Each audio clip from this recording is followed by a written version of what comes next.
مرحبا.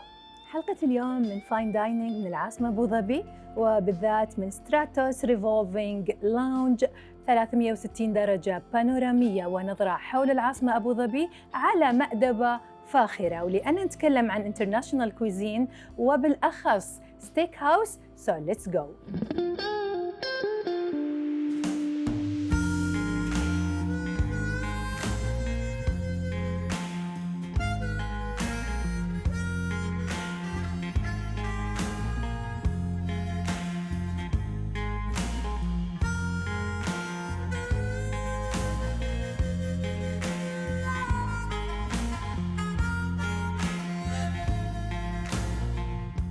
Mr. Tشيتان, the manager of food and beverage in Le Méridien, Le Royal Méridien in Abu Dhabi. First of all, thanks for having us in Stratos Revolving Lounge Fine Dining Restaurant.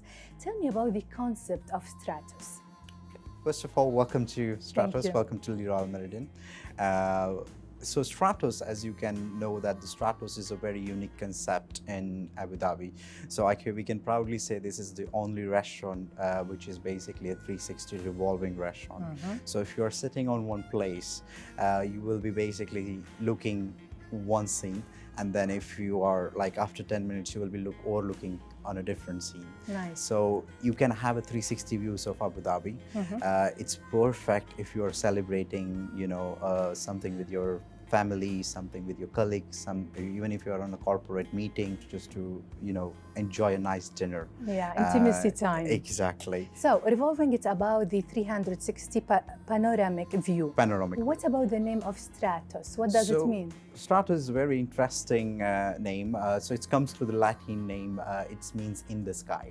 Wow. Okay. So as you know that we are located very high on the 26th floor, and it has all the views, so it means in the sky. In which language?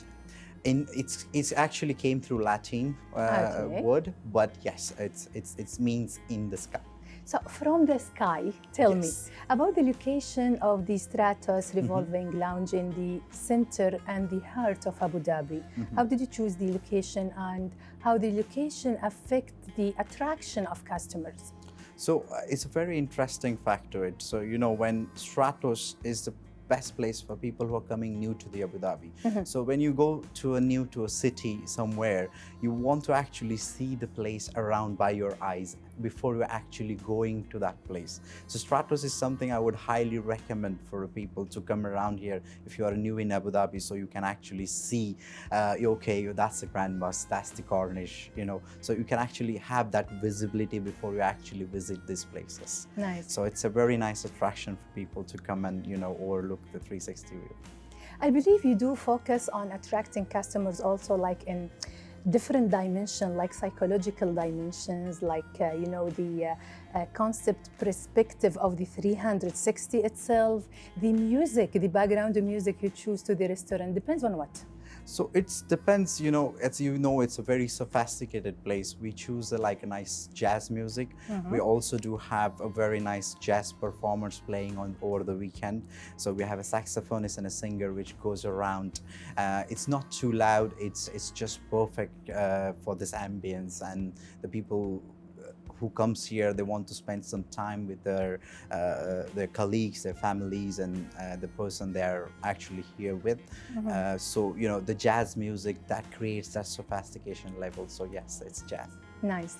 What about the competitive advantage of Stratos? As we know, we are in UAE, especially in the capital of UAE, Abu Dhabi. So the competition market of fine dining restaurant is high. Yes. What is the advantage and the competitive advantage of Stratos? So as I mentioned before, we are very lucky and very proud to have the only restaurant which is revolving. So we have a lot of advantage around here. And as you can know that it's a perfect location. It can be, you can travel across Abu Dhabi in like 5-10 minutes or 15 minutes distance to this place. Plus, the uniqueness of this place, in the afternoon when we open at 4 o'clock, by evening you can see a nice sunset around, and then in the evening the ambience completely different, and it's nice and cozy and beautiful views. So yeah, I would say that we have a very good advantage being a revolving restaurant. What about the atmosphere that opened the appetite of the customers? Well, as you know that we have a Jasper grill around in the restaurant. So it's an open kitchen. As you move around here, you can actually see chef is cooking live steaks and preparing the plates in the open kitchen. Okay. And the Jasper grill is something which we have like, the coal inside. So it gives that, the ambience. And when people look at it, they normally open their appetite automatically. Nice. Since you took us inside the kitchen and you're talking about food and dishes, what is the strength, signature of the dishes of Stratos? Well, I would say that we have a very great selection of steaks on the menu, right from all over the world, and that's one of our strengths. Mr. Tshietan, I would love to know about the customer satisfaction, reviews and feedback. How do you care about this point? Well, I would say for us it's a very, very important point for a restaurant to, have a proper guest satisfaction. So we have a lot of online channels. So we have a guest feedbacks online channels. Also, we believe in, having our managers on the floor actually talking to the people and taking a proper feedback about the food. And these are the feedbacks we normally use to, create the menus or, improve the beverage services in the restaurant. And for us, the customer satisfaction is the number one thing which we wanted to take care. And we also want to make sure that people who comes here not only gets the unique experience of the revolving, but also the best service. Michelin star, it's Stratos revolving lounge goal to achieve. Where are you from this point? Well, so for Michelin star, of course, it's a definitely honor thing to have. Yeah. And definitely we are working towards it. So that's also important for me. But for me as a restaurant, as a F&B manager, the customer satisfaction is very important for me. What other qualifications needed to reach Michelin star? Well, we need to have a Michelin star. It's as a different categories and a different platforms to achieve the Michelin star. So it's one of the categories where you have to be on the the food needs to be a certain kind of, there needs to be creativity, there needs to be a unique thing to the food. Plus, of course, the guest reviews plays a very important role in it. Plus, the online platforms does a lot of reviews for us on that, and this is how we achieve the Michelin star. Nice. As we know, Stratos, it's international cuisine, but specialized in steakhouse. Any other dishes signed like a signature for you? Well, apart from the steak, of course, definitely we do also cater a nice fish. So we have a nice salmons, sea bass on the menu. Plus we do nice starters with the, like a little bit of seafood. Okay. And of course, we also have options for the people who are vegans.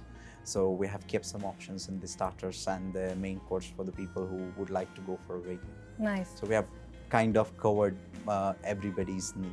Nice. Is the mentality here open to any new dishes? To be honest, today's world, I would say, in a fine dining restaurants or any other restaurants, is mainly people are more Instagrammable, and if they see something new, they are definitely wanted to try. So yes, there is a lot of demand for the new dishes. So, as we mentioned at the beginning, that you are the manager of the food and beverage for Le Royal Meridian in Abu Dhabi. But tell me, Mr. Tshietan, is it like you decide what a la carte or the menu or the dishes served in Stratos, or the chef himself decide and take this decision? Well, we have a very collaborative approach to this menu. So basically, of course, it's the main responsibility of chef to put the menu together.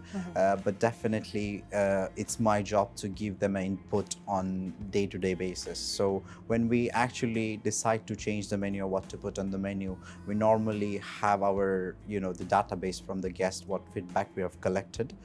So we put this together, and then, we discuss this together, and I put my input, and then we definitely come out with the menu. There's one more thing we normally do here is we involve more on our, the ground floor, like the ground team. For example, the waitress and all to put their input, because these are the people who are on the floor and they hear more, from the customers. So we wanted to make sure they put their input as well. So I would say we have definitely a lot of collaborative approach to put, what's going to be the menu. Thank you so much, Mr. Tshietan, for this meeting, interview, and the atmosphere itself. And I wish you all the best. You're welcome, and thank you very much. Thank you. Pleasure.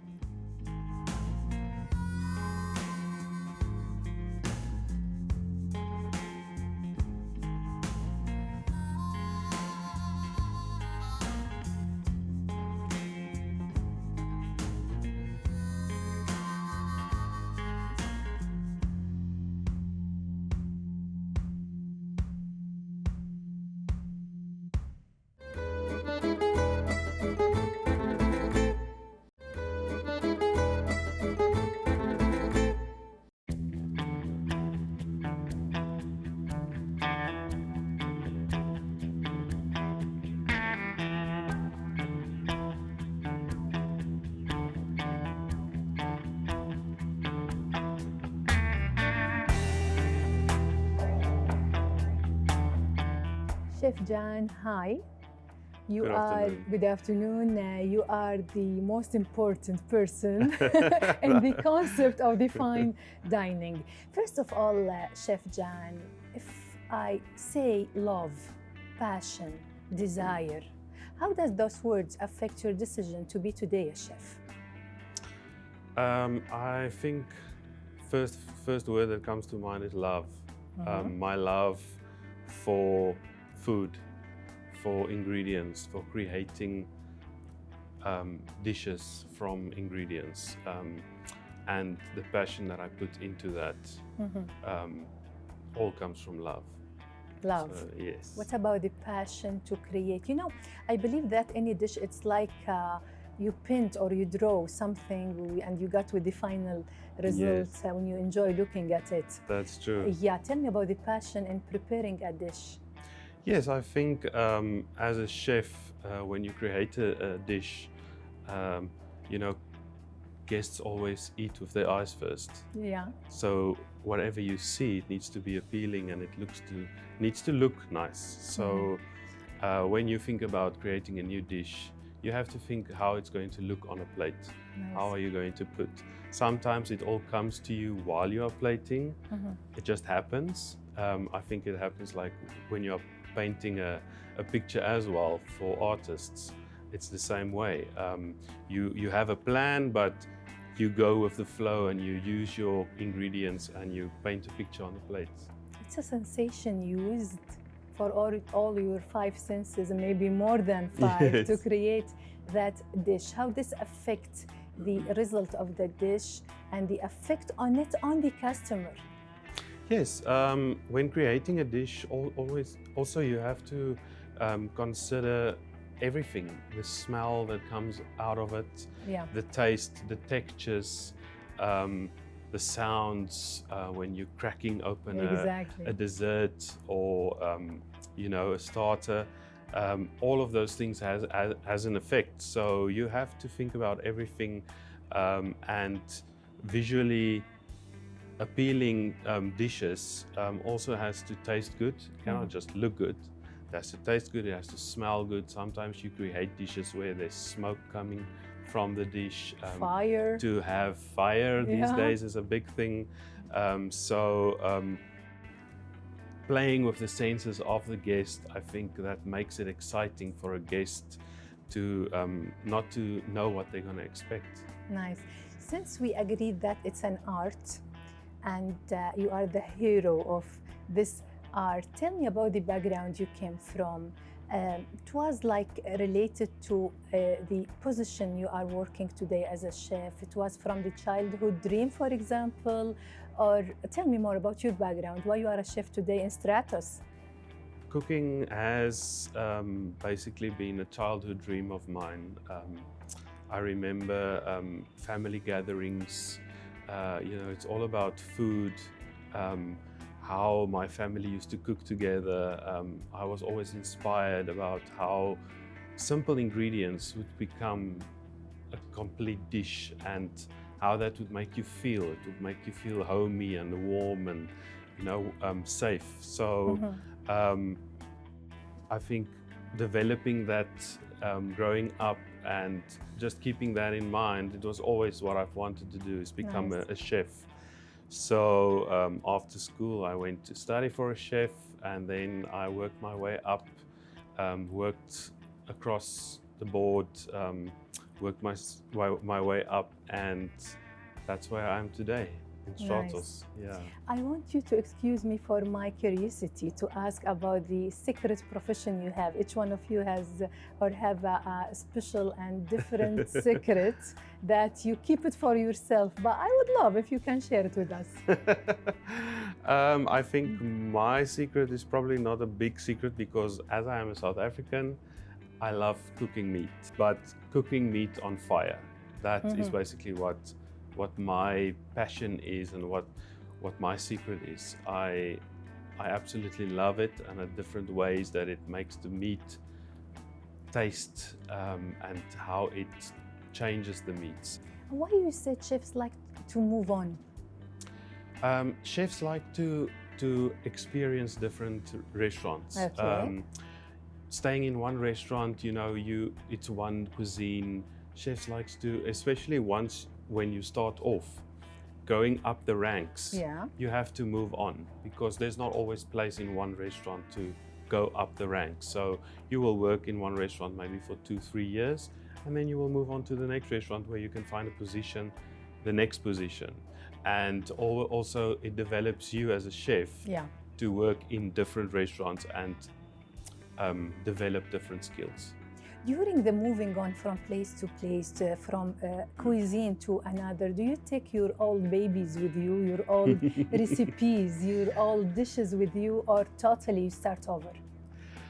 I think definitely you always take your old recipes Babies. with you. Yes, definitely. Every chef has his own kind of signature dishes and signature sauces and things that he uses. So, and then when you get to the new place, you implement them and you see how you change them and how you incorporate them into the new style or concept of the restaurant.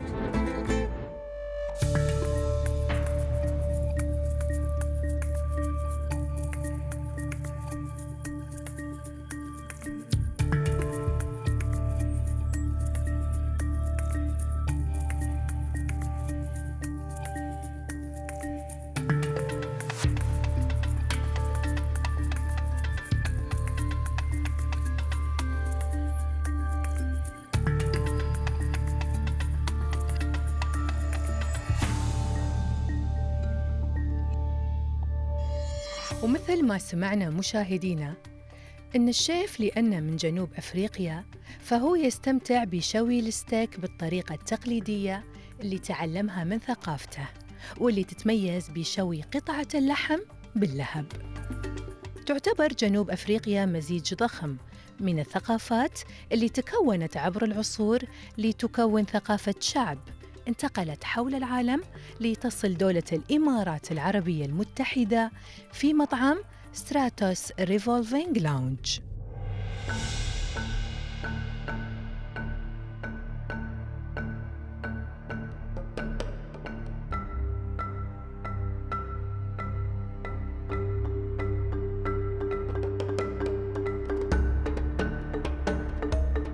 وتقدم جنوب أفريقيا للزوار تجربة فريدة تمتزج فيها المناظر الطبيعية الخلابة مع التراث الثقافي الغني والأطعمة الشهية.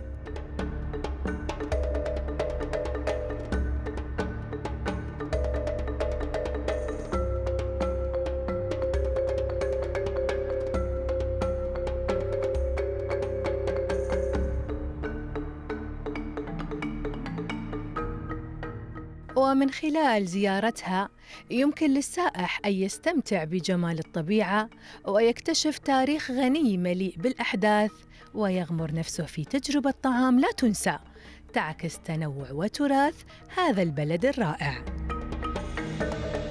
وعسب ما نطول عليكم وايد، خلنا ناخذكم ويانا في عالم الستيك والمشويات، ولكن على طريقة جنوب أفريقيا.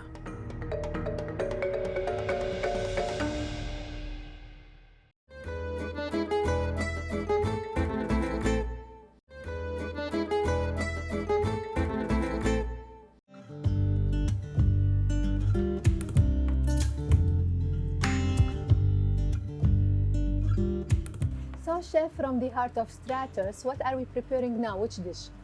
So I'm going to prepare for you today one of our signature dishes.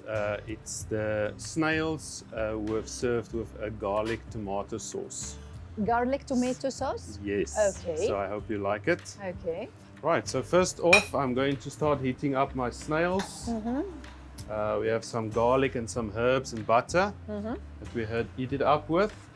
And then I'm also going to heat up my sauce, my tomato sauce. With the garlic. So we are talking about the first dish, which is the starter, chef. Yes, that's right. It's a starter. Okay. All right, so I'm going to heat up my sauce that we've made already. There's tomato, onion, garlic. Right, so once that's warm, heated up, we'll put that into our plate. My sense of a smell starts working, chef. Yes, I'm sure you can get the garlic there. Okay.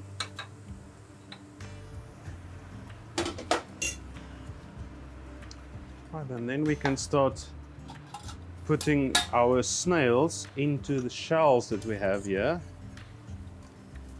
It's a nice way of serving them. Get some nice butter in there. Chef, I'm thinking about, like, in each restaurant or fine dining restaurant, they serve this dish in the same way as yours, or you have like private specific signature? So this dish was inspired to me by, I brought this dish from South Africa, where we have a dish that we serve boerewors. It's a beef sausage in tomato sauce. The name again? Boerewors. Boerewors. Yeah, so it's a beef sausage, and then you cut it, you cook it, and you cut it into pieces, and then you serve it. It will remind you of shakshuka. Shakshuka. Except there's no egg. Okay. But there's the sausage and the tomato sauce. So the combination of the local and some back home and some international, just to make sure everyone is happy. So about shakshuka, are you into Arabic cuisine? I love Arabic cuisine. I cannot cook all the Arabic stuff, but I'm learning a lot, and I love to try new things. Nice. So yes. And then I'm going to put some cheese on the top. On top. Mozzarella. This is Fontina cheese. Fontina. Looks yummy, chef. So nice enough cheese. And then we're going to give it a nice gratin on top. So we're going to melt it. So we're going to melt it now. Melt the cheese on the top.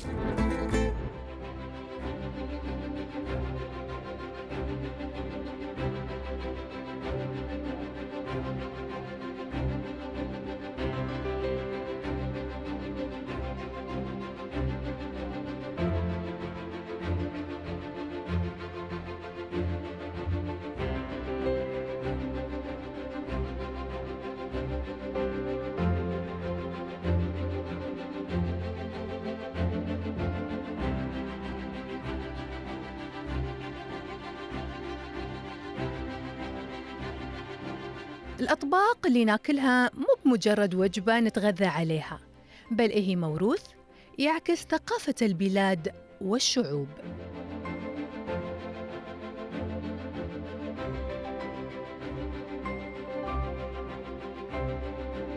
والطبق اللي تم تحضيره في مطعم ستراتوس ريفولفينج لاونج له قصة شيقة لعبة الصدفة دور في انتشاره.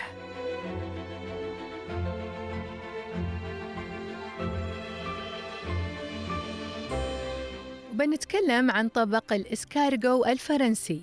يرجع الفضل للفرنسيين بجعل الحلزون أو الإسكارغو طعم مميز على المأدبة الفاخرة، ولكن قبل لا يكتسب هذا الطبق مكانته على موائد الملوك والأثرياء وكبار الشخصيات، كان الحلزون يعتبر وجبة لميسوري الحال يجمعه الناس من البراري ويعدونه بطرق بسيطة. إلا أن الأمر تغير في عام 1814 ميلادي، يوم أراد المستشار الدبلوماسي الخاص لنابليون تكريم القيصر ألكسندر الأول عند زيارته لباريس، فدعاه لوجبة الغذاء في أحد مطاعم العاصمة الفرنسية. وتناقلت الروايات بأن الشيف في المطعم لم يجد سوى الحلزون، وليخفي مذاق ولون الحلزون ضاف الثوم والبقدونس والزبدة وقدمه كطبق فاخر. وعقبها أعجب الجميع بالطبق، ومن ذلك الوقت أصبح الإسكارغو بالزبدة والثوم رمزاً للرقي والذوق في فرنسا.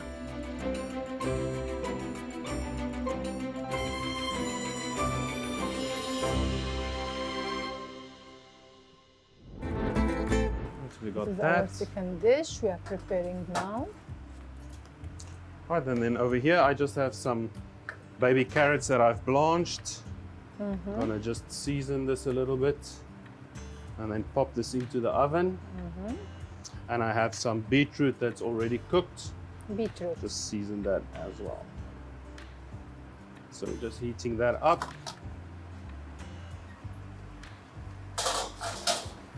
While we wait for our snails, I think we can Prepare the start plate. plating the short rib. Okay. So I have everything ready here.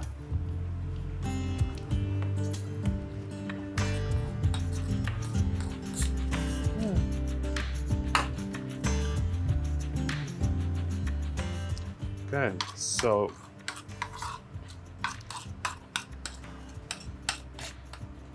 parsnip puree goes onto the plate. Okay.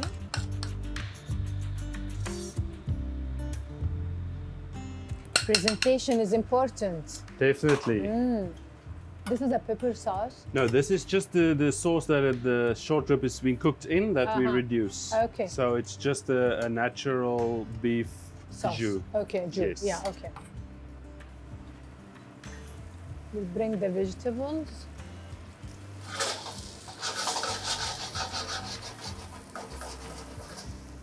Okay, and there we go. There's our roasted vegetables.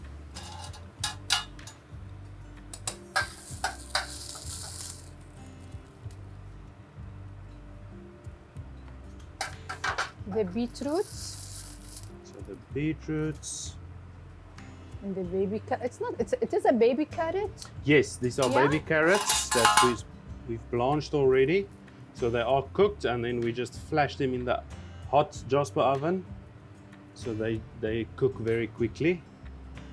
And then we just finish that off with a little presentation.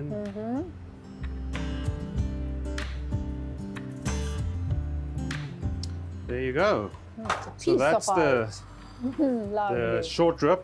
Yeah, this is our second dish for today. Yeah, so the snails Yeah, we'll go to the starter. are ready The now. snails. So there you can see it's nicely gratinated. The cheese has started to Melted. caramelize. Yeah. So if you break through that, the tomato sauce rich with the snail, it's Cheese. beautiful. Yeah, nice. All right, so Lovely. just be careful, that is very hot. Okay.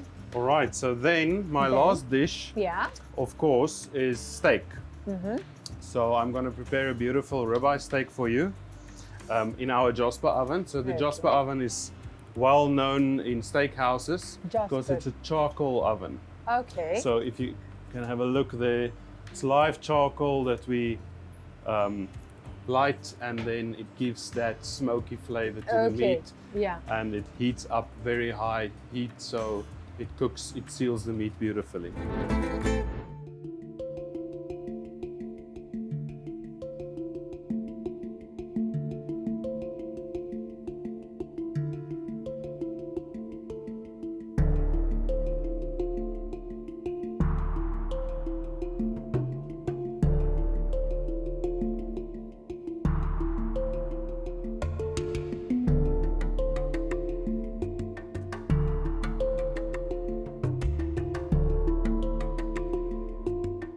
تعكس جنوب أفريقيا عمق تاريخي وثقافي هائل، واستكشاف ثقافة جنوب أفريقيا وأطعمتها المتميزة هو بحد ذاته تجربة مدهشة تفتح لك باب لفهم أعمق لهذه البلد الجميلة.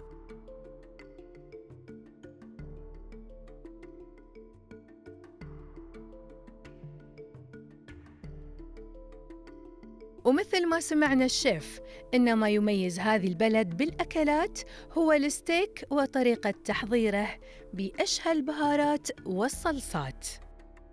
خلونا ناخذكم في رحلة شيقة لنتعرف فيها أكثر عن الستيك. الستيك أحد الأطباق الأكثر شعبية في المطبخ العالمي، يعتبر رمز للطعام الفاخر والغني بالنكهات.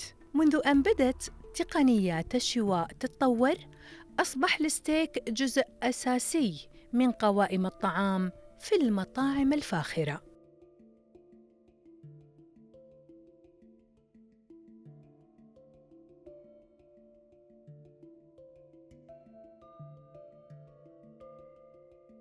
يعود أصل الستيك للعصور القديمة، بحيث كان الشواء أحد أقدم طرق طهي اللحوم. استخدم الإنسان في فترات تاريخية مبكرة النار لطبخ اللحوم، وهذا هو الأساس الأول لفن الشواء. لكن مصطلح ستيك مثل ما نعرفه اليوم تطور خلال القرون الأخيرة. تتمثل الطريقة التقليدية لشواء الستيك في تتبيله بتوابل بسيطة مثل الملح والفلفل، وبعدها يتم شواءه على نار عالية لنحصل على قشرة مقرمشة من الخارج ومستوى طهي متوسط أو كبير من الداخل، وهذا أكيد حسب رغبة الشخص. الستيك مو بمجرد طبق تقليدي، وهو جزء من ثقافة الطعام في عديد من البلدان حول العالم، بحيث يتنوع إعداد الستيك بشكل كبير حسب المنطقة والتقاليد المحلية. مثلاً الولايات المتحدة، الأرجنتين، فرنسا وأستراليا. في السنوات الأخيرة أصبحت الشعوب أكثر اهتماماً بالجودة والتجربة الغذائية، مما ساهم في تزايد شعبية الستيك كوجبة مفضلة في المطاعم والمنازل على حد سواء. في نهاية هذه الرحلة نجد أن جنوب أفريقيا ليست مجرد بلد، بل هي لوحة متكاملة من الثقافات المتنوعة والنكهات الغنية التي تروي قصة الإنسان بألوانها المختلفة.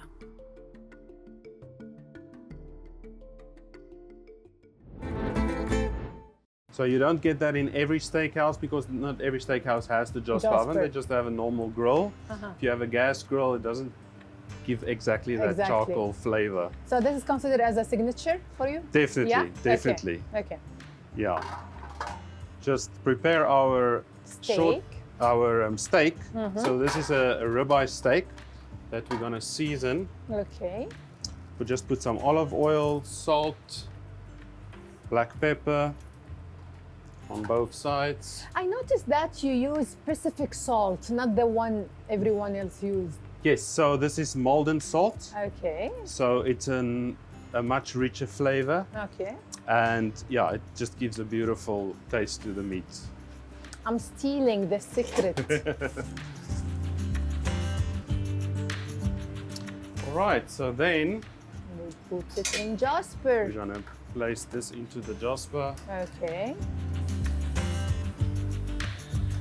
How long it's gonna take?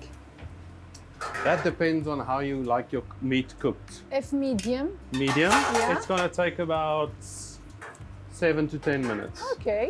Yeah. That's good. Right, so while that is heating up, I'm just gonna prepare. We serve all our steaks with broccolini and tomatoes. Okay. So, and then of course, the sauce of your choice. My favorite sauce is a chimichurri. It's herbs, garlic, shallots, olive oil, salt, pepper, mixed together. And once that's infused, beautiful flavors with steak. Great. Right, so this as well, just a little bit of olive oil. I have put salt already on there, so just add a touch of pepper. And we'll flash that in the oven once the steak is almost ready. Okay. We'll turn it back the other side.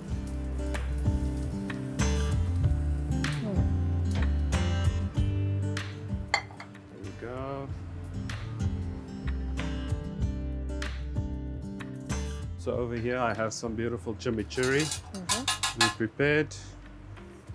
And the secret of chimichurri, a day after you make it, the flavors all infused and developed. It's much nicer than a fresh chimichurri. Okay.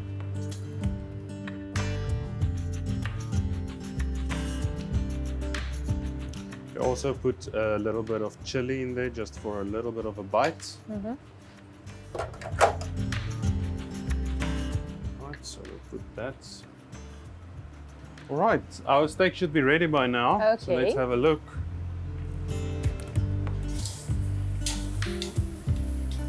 All right, there we go. It's looking good.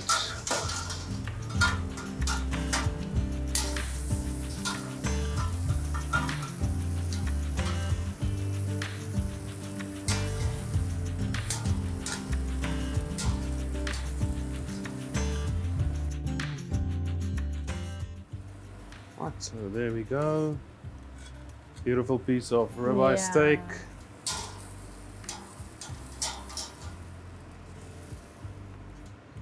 Some grilled broccolini. Some cherry tomato. And some grilled tomato. We serve that with our chimichurri. And we just make the plate look nice with some molten salt on there. And that's it. There you go. Nice.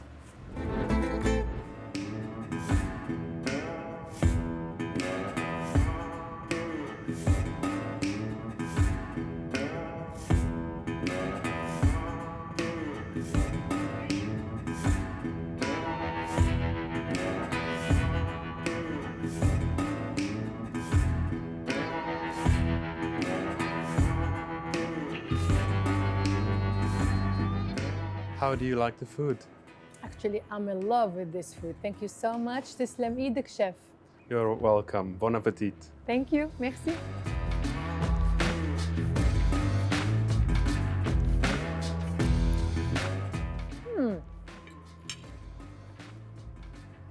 It's really delectable.